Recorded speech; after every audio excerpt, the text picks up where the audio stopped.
नमस्कार. मी आज आहे आमचे मित्र आप्पा अनारसे यांच्यासोबत. आप्पा अनारसे हे युवक क्रांती दलाचे कार्यकर्ते आहेत. परिवर्तनवादी चळवळीमध्ये अतिशय सक्रिय आहेत ते. शेतकऱ्यांचा प्रश्न असो, विद्यार्थ्यांचा प्रश्न असो, रस्त्यावरती उतरून काम करणारे आमचे आप्पा. तुम्हाला आत्ताचं फेमस गाणं माहिती आहे, आप्पाचा विषय लय हार्ड आहे. त्यामुळे आमचा हा जो आप्पा आहे, हा आप्पा प्रत्यक्ष ग्राउंड वरती जाणार आहे. त्याच्याकडे क्रेडिटचं कार्ड आहे का नाही मला माहिती नाही, पण त्याचा जो खरा विषय जो आहे तो सर्वसामान्य लोकांमध्ये मिसळून काम करण्याचा आहे. आज त्याच्यासोबत गप्पा माराव्या असं मला वाटल्याचं कारण म्हणजे त्याने एक पोस्ट लिहिली आणि नंतर त्या पोस्टचं रूपांतर एका तिथल्या पेपरमध्ये छोटासा लेख झाला त्याचा की सौंदाळा माणुसकीचं गाव. आणि मी स्वतः गावातनं आलोय. आप्पाचं आणि माझं गाव जे आहे, म्हणजे मी करमाळ्याचं आहे आणि त्यांचं राशीन आणि हा सगळा जो भाग येतो अतिशय जवळ आहे आमच्या. तर मला एक उत्सुकता वाटली की या गावामध्ये नेमकं काय आहे, या गावामध्ये आप्पाला का जावं असं वाटलं. त्यामुळे आप्पा, माझा पहिला प्रश्न असा आहे, हे सौंदर्य गाव नेमकं आहे कुठं आणि तिथं तुम्ही का गेलात? हा, तो अतिशय महत्वाचा विषय सर तुम्ही घेतला आहे. बरं वाटलं, म्हणजे नुसतं फेसबुक पोस्टची काही ठिकाणी दखल पण घेतली जाते आणि बरं वाटलं ते म्हणजे. आणि हे सौंदर्य गाव म्हणजे बातम्यामधून जास्त ऐकू आलं होतं. आणि आपल्याकडे हेच आहे की असं वेगळं काही केलं तर त्याची लगेच बातमी होती, ब्रेकिंग न्यूज होती. तर ही अहिल्यानगर जिल्ह्यातलं गाव आहे, नेवासा तालुक्यातलं सौंदाळ म्हणून गाव आहे.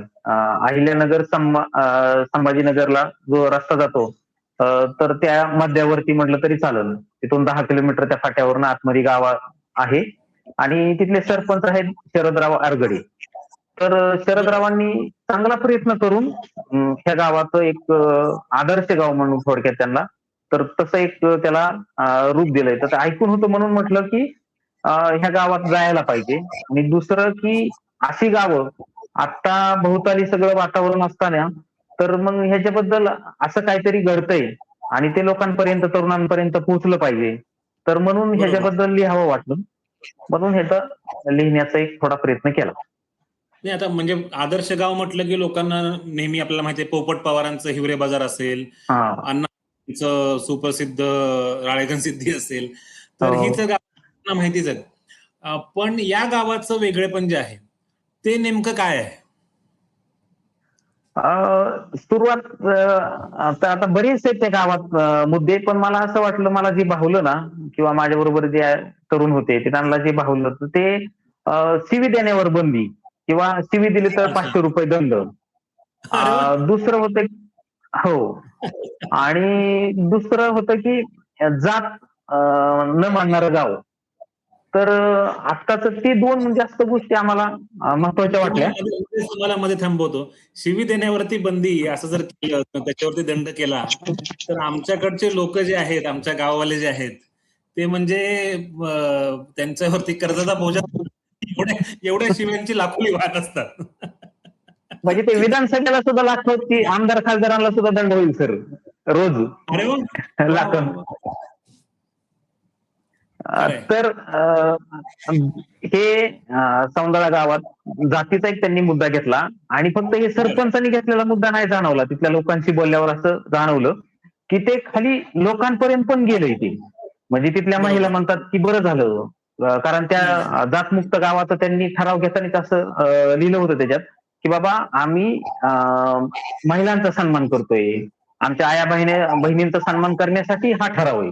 फक्त अच्छा. शिवीचा विरोधात नाही, हा महिलांचा सन्मान आहे. म्हणजे त्याला अरे व्यापक वा. भूमिका आहे. आणि बरोबर. त्याची फक्त ही सरपंचाच्या डोक्यात आलं म्हणून नाही जाणवलं, तर तिथल्या लोकांना हे आपलं वाटला प्रश्न. कारण ते लोक असं म्हणले की बाबा असं आमच्या पोरांवर संस्कार होतो, कारण आम्ही मित्रात बसलो तरी असं करतो. तरुण पोरं पण त्याला चांगला रिस्पॉन्स आहे. महिलांचा तर आहेच, पण तरुणांचा पण बरोबर. आहे. तो एक मुद्दा होता. दुसरा होता जातमुक्त गाव. तर जातमुक्त म्हणजे जातच मानायची नाही का, किंवा असं असं काहीतरी आहे का. तर जातीय भेदभाव नाही करायचा. ते सरपंचाशी बोलल्यावर आम्हाला असं जाणवलं, लोकांशी बोललो तिथल्या, तर ते म्हणले आपण घरात कुत्री मांजरं ठेवतो, बकरी गुरंढोरं ठेवतो, तर त्यांना आपण पाळतो, पण आपण माणसाला मात्र नाही मानत, कारण तो दुसऱ्या जातीचा असतो. तर ही त्यांचंच उदाहरण आहे सर. तर हे मला उदाहरण बघा ना आप्पा, आपण म्हणजे प्राण्यांना सुद्धा त्यांच्या घरामध्ये प्रवेश आहे, पण जो खालच्या जातीतला त्याला नाही. हे किती भयंकर आहे. खूप चांगला मुद्दा भयंकर आहे सर.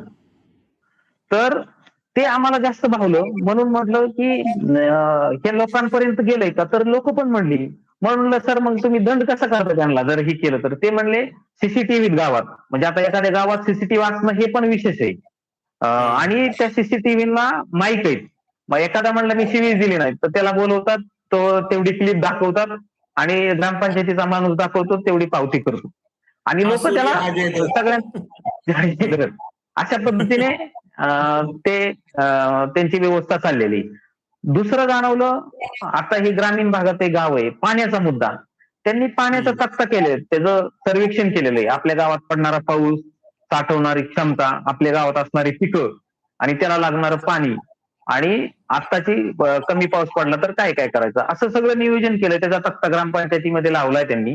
आणि ते बघून असं वाटतं की म्हणजे खरं तर हे महाराष्ट्र सरकारने करण्याची कामं आहेत, पण ते सरपंच, एका गावचा सरपंच करतोय. तर ही सगळी मनाला भावणारी म्हटलात, सॉरी, जात मग तुम्ही जे म्हटलं त्याच्यामध्ये आंतरजाती विवाहाला पाठिंबा आहे का गावाचा? हो, आंतरजाती विवाहांना सरपंचांनी एक उदाहरण असं सांगितलं की आम्ही असा ठराव केला, त्यांना सुद्धा वाटलं किती रिस्पॉन्स मिळेल काय, तर चांगला रिस्पॉन्स मिळाला. ते म्हणले हळूच एक गावातला मुलगा तरुण आला आणि म्हणला खरंच असं केलंय का? म्हणले हो. तर ते म्हणले मला पण असं लग्न, म्हणजे आमचं ठरलं होतं पण झालंच होत नव्हतं. मग त्यांनी मग त्याला सपोर्ट केला, त्याचं लग्न झालं. म्हणजे अशा पद्धतीने त्यांचं काम चालू आहे. म्हणजे गावानं असं ऑफिशियली ठराव केला की आंतरजाती विवाहाला आपला पाठिंबा आहे, पाठिंबा असा ठराव केला त्यांनी आणि पाठिंबा देतात. त्याच्यावरनं मारामाऱ्या हाणामाऱ्या असलं काही होत नाही. आणि समजा व्हॉट्सअप, फेसबुक आता खूप येतंय, तर असं काय आलं आपल्या गावात जाती धर्माचं, तर आपण ते फॉरवर्ड करायचं नाही, कुठल्या जातीचं कुठल्या विषयावर. आपलीच जात मोठी, आपलाच धर्म मोठा, असे मेसेज फॉरवर्ड करायचे नाहीत. बरोबर बरोबर बरोबर. मला सांगा, तुम्ही ह्या गावाची एकूण लोकसंख्या किती आहे? साधारणतः काहीतरी 2,500 ते 3,000च्या आसपास लोकसंख्या आहे ह्या गावची. आणि कुठली विशिष्ट जात इथं जास्त प्रमाणात आहे किंवा असं काय सगळ्या जातीचे लोक आहेत? सगळ्या जाती धर्माचे लोक आहेत तिथं. म्हणजे एकाच असं नाही की सगळ्या जाती धर्माचे लोक आहेत तिथं. बर बर बर बर बर. फारच विशेष आहे की अशा प्रकारे ह्या गावानं निर्णय घेणं. आणि मला वाटतं तुम्ही शिक्षणाच्या अनुषंगाने, डिजिटल साक्षरतेच्या अनुषंगाने पण काहीतरी गावामध्ये उचललेली आहे. ते काय आहे नेमकं? हा, तिथं जिल्हा परिषदेची शाळा आहे आणि त्या गावाची साधारणतः 2,500-3,000 लोकसंख्या. म्हणजे तशी बघितलं तर जनरली 100 पण विद्यार्थी नसायला पाहिजे. पण आता ते म्हणले की आमचं 250च्या पुढे गेले, 300च्या आसपास विद्यार्थी जातील. आणि बाहेरून लोकांचे, पुढाऱ्यांचे किंवा अधिकाऱ्यांचे फोन येतात की ह्या गावचा मुलगा आहे, तर त्याला तुमच्या गावात ऍडमिशन द्या तुमच्या शाळेत. म्हणजे भोवताली वातावरण मराठी शाळा बंद पडण्याचं असताना तर इथं त्यांनी एक क्वालिटी मेंटेन केली त्या शाळांची. दर्जा आहे, गुणवत्ता आहे आणि खडू आणि फळामुक्त शाळा आहे ती. खडू फळामुक्त म्हणजे कसं की डिजिटल आहे सगळं आणि शिक्षक पण तेवढ्याच दर्जाचे आहेत. दर्जाची म्हणण्यापेक्षा शिक्षक दर्जाचेच असतात. पण दुसरं असं की त्याला नेतृत्व चांगलं लागतं. तर त्यांनी शिक्षणावर, तिथल्या वेळा, आपण घेणारे क्लास, ह्याच्या सगळ्यावर सरपंच स्वतः लक्ष देतात, त्यांचे सहकारी लक्ष देतात. त्याच्यातून हे एक टीम उभा राहिली आणि त्याच्यातनं एक शाळा तिथं नावारूपाला आली. आणि त्या शाळेत गेलं तर इतर जनरली कसं होतं, ग्रामपंचायत असू द्या किंवा शाळेत, आता जिल्हा परिषदेचं, की एक डल वातावरण असतं किंवा निराशजनक असतं. तिथल्या शाळा आणि ग्रामपंचायतीत गेलं की तुम्हाला प्रसन्नच वाटणार.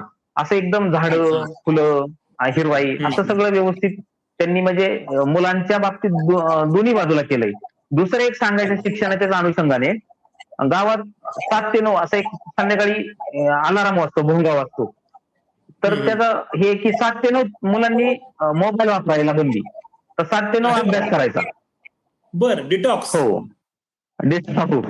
आणि मग ते जनरली सरपंच किंवा ग्रामपंचायत सदस्य कोणी जातं गावात, फेरफटका मारतं आणि कुठला मुलगा किंवा कोण अभ्यास न करत दिसलं की त्याला काय 50 रुपये दंड वगैरे असं करतात.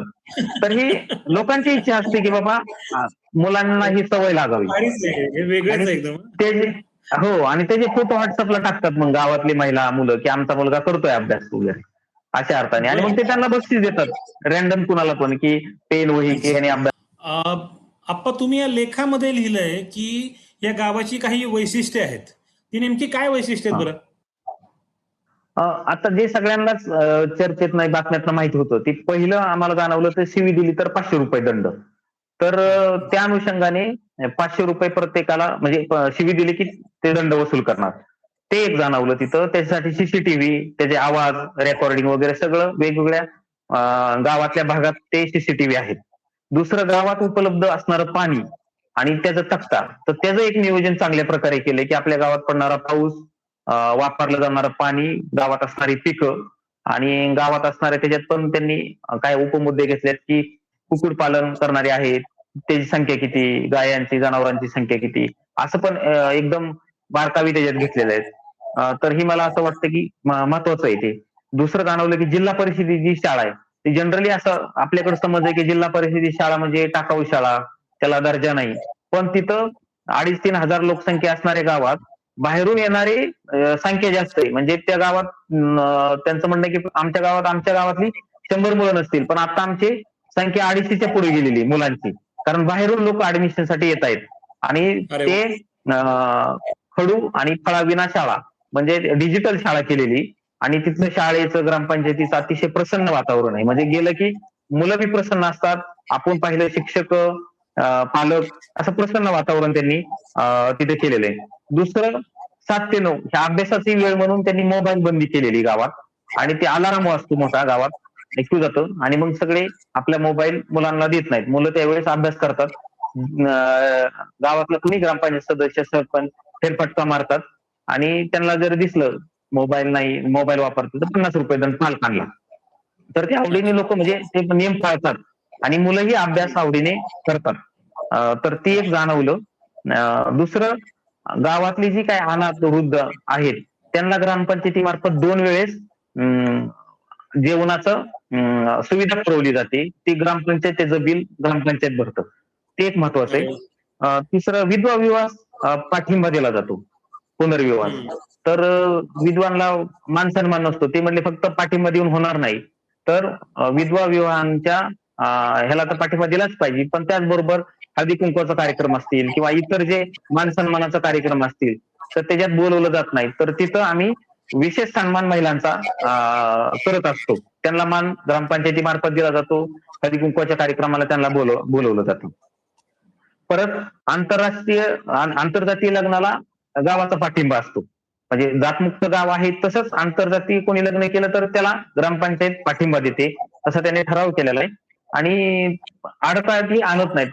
एकत्र बसून वगैरे जर काय मुद्दा असेल तर तो सॉल्व्ह केला जातो. त्यांचा तिथे सोडवतात. पोलीस स्टेशनला जाऊन देत नाहीत. लहान मुलांच्या गणवेशाचा एक जाणवलं की ग्रामपंचायतीमार्फत लहान मुलांना मोफत गणवेश दिला जातो, आणि त्याची जबाबदारी ग्रामपंचायत घेते.